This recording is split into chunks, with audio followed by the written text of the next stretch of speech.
All right, everyone. Clever Kobold here, and today we're doing something a little different. Normally, I'm writing homebrew monsters for Dungeons and Dragons, illustrating creepy creatures, and GMing far too many games. But I've been on a bit of a Pokemon kick lately. Over the summer, I fell down the Fakemon rabbit hole here on YouTube. It is so dangerous down there. And once you start watching one video, suddenly you've got 6 tabs open about Pokemon designs, how to illustrate them, the art style, and whilst I love my usual art style, the Pokemon art style is so nostalgic for me. I've been playing Pokemon since Gen 1 back in the 90s, and so I was like, I'm going to try and design some myself. And to make it more interesting and a little bit nerve-wracking for me, because I have so much trauma from art class of the art teacher staring over the shoulder, I have decided to record my first art time-lapse to share with you the process of me designing a Pokemon or a monster, however you wish to sit. But also, this is my first time lapse, and I'm so nervous, and I hope that you like it. And if you do, a little comment below would be great. If you don't like it, comment below, let me know. Is there anything that you feel that I did wrong? Is there anything you feel that I could have done better? Constructive criticism is always welcome. Rude, obnoxious comments are not. Anyway, so setting stuff up. Before I put pen to paper, I decided to create Wheels of Fakemon creation, which I will add the links down below in the description if you want to play with designing your own Fakemon yourself. And so what I got was the ghost as the primary type, and as its secondary type was fighting, which you don't get many ghost fighting types. I think there are only 2 official ghost fighting type Pokemon. So very exciting to think like, yay, you get to design something that is rare. And then I started with like, what type of Pokemon would it be beyond their fighting type? By type I mean that, is it going to be a basic one? Is it pseudo-legendary? Is it just legendary? Is it a starter Pokemon? What is it going to be? Is it common, uncommon? Is it rare? And I got baby Pokemon. We are looking at a baby ghost type initially, which is then going to have 2 evolutions. Those 2 evolutions will gain the fighting as the secondary type. I feel like if you have a 2-type baby Pokemon, that's probably a little bit too much. So yes. So we have first off a baby ghost Pokemon, which is then going to evolve into a ghost fighting type.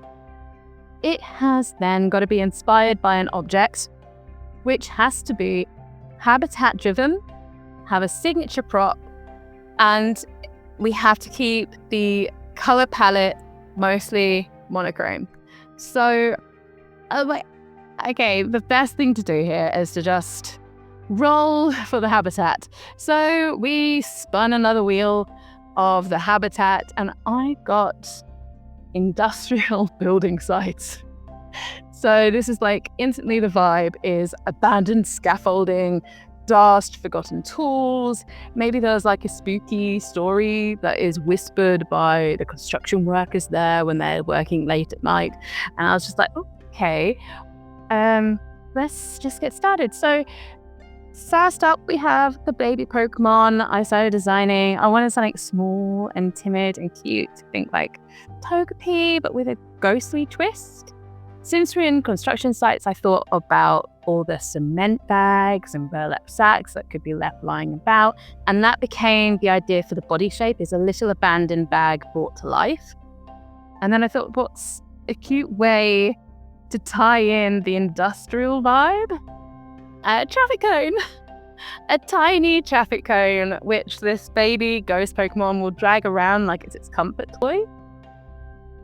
So the first sketch, honestly, it did look like a sandbag with eyes, but it didn't have that Pokemon-like feel. So I rounded off the head and softened the body to make it look more alive, a bit more like a, I want to say like a sack doll. I don't quite know if that's the right name for what I'm thinking of, but I summed it up, make it look more alive, added the cone to give it a bit more kind of personality. It went from a bag with an eye to a shy little ghost doll. Color-wise, I kept it kind of muted and dusty, kind of this grey-blue burlap sack tones with faded whites. But then it gets this bright glowing eyes to just make them pop, to make it seem like there's something in the bag, rather than it be this sentient bag. So we then come to our Pokédex entry.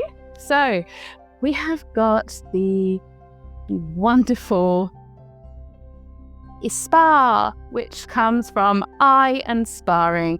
It is a tiny little ghost type, and its entries: Eyspars are timid spirits born from discarded cement sacks. They drag small traffic cones wherever they go, using them for comfort. Startled easily, they vanish into mist if attacked, only reappearing to retrieve their cone. It's adorable, but also unsettling when you imagine those cones moving on their own at night. So I was like, yeah! It's got a creepy factor, which is what I usually try and add into my monsters with Dungeons & Dragons, but it still looks really cute and Pokemon-like. So we then have Eygarde, which once you see the final image of it, you'll see why I called it Eygarde. I really stuck with this whole eye theme. So Eygarde is the first evolution. This is where the fighting type kicks in. The timid little Eyspar grows more confident, now floating just above the ground, always watching.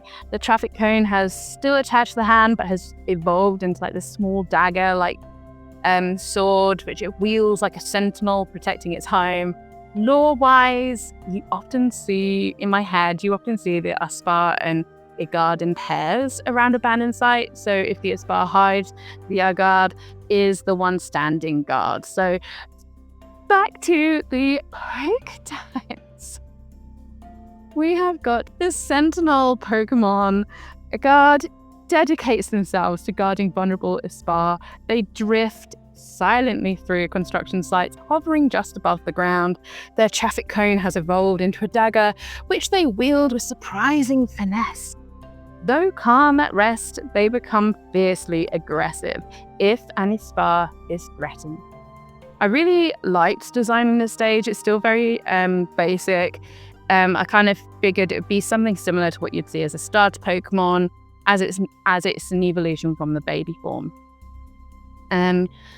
In the drawing design, you can see that like the arm has started to become more almost humanesque, humanoid, but the burlap sack is opened at the bottom. You can't see any legs. You can kind of see like a hint of the ghostly form within the bag, but that is all that you can see. And so we then it's just really cool. I kind of like imagine them haunting these half-finished buildings. Like you see the housing estates going up, and you can just imagine this little Eygarde kind of just staring out a window of one of these abandoned, half-built new houses, just like watching you from the shadows. And then we move on to the final evolution stage, which I probably made more difficult for myself. So I got researching Pokemon because that's such a strenuous task. And obviously you have got the simple stage evolution where you have both forms the same for all genders, things. And I figured like as we started off with a baby Pokemon that you would need to evolve through like a move or friendship or some sort of means, like Togepi I believe is through friendship. And I was like, maybe they have a male and female form.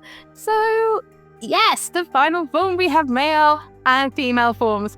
The first form I am going to show you is the female form, Eyclair, which if you haven't guessed, I've based these names all on fighting, all on sword fighting. I might be a bit biased as a GM for Dungeons and Dragons, but yes, we have got Eyclair, the female form. And as I started to design her, I wanted her to feel elegant and untouchable and have this kind of like this appealing, scary form. So nothing too scary, because in Pokemon you don't have anything that is too scary, really. You have this element of want, but it's a ghost form, so it needs to have this kind of fear element to it as well. And so I just imagine it as like, I was looking and Googling fencing and fencers and seeing like how they would fight. And I just imagined this Pokemon to be something that kind of like looks down at their opponent as she floats a little bit above the ground. This ghostly form just sort of like looks over her shoulder at you, has her back to you most of the time, and is just sort of like, are you worthy of fighting me? And that's very much the silhouette that I have with this form. So Eclair fights like a phantom fencer. She is fast, precise, and dismissive of opponents that she doesn't respect.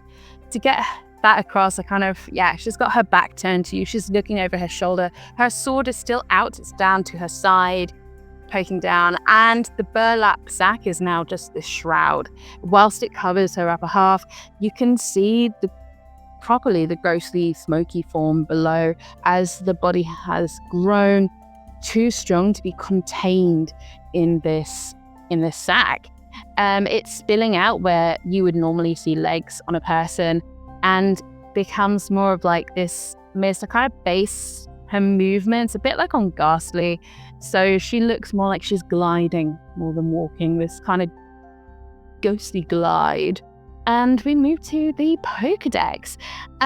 She's known as the Shadow Lady of Construction Ruins. Eclair drifts gracefully between beams, striking intruders with blinding speed. Her smoky form spills from burlap shroud, and her elegant dueling style mimics that of a long-forgotten fencing trainer.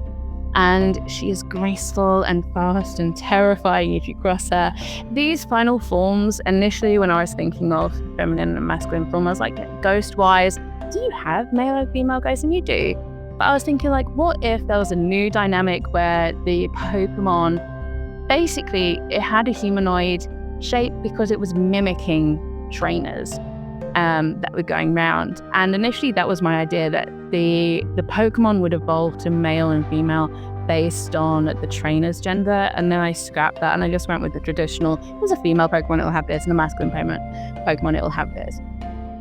Because I was just making it way too difficult for myself in terms of lore building. I love lore and world building, but I was making it way too complicated. Anyway, we move on to the final Pokemon form. This is finally the male form, Eyvalier, which is based on the Cavalier, a knight you would normally see. So whilst you have Eclair, which is based on a fencing, she's elegant and fast and kind of has finesse to her.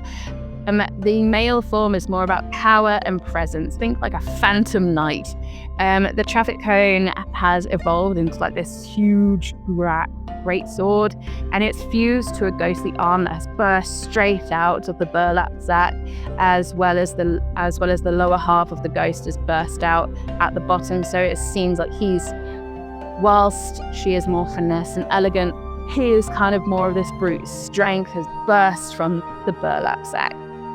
You have this more heavier helm, which is based on a knight's helmet, which is more angular of a face plate compared to Eclair, which her face covering was based on a fencing mask. This one is based on a knight helmet, much heavier, looks a bit more imposing, though I feel like the eyes are a little bit more friendly. Anyway, we move on to, once again, the Pokédex, because I love lore and I love world building. So, Eyvalier, the knight Pokemon, which I feel like I am just mispronouncing how I spell it. Eyvalier or Villier or however you wish to pronounce it. You can pronounce it however you wish. I haven't worked that out. I was just like, these words work together. So anyway, Eyvalier manifests as a phantom knight. Its burlap cloak barely containing the raging spirit within. The traffic cone has become a massive greatsword wielded by a spectral arm. Eyvalier confronts intruders head on.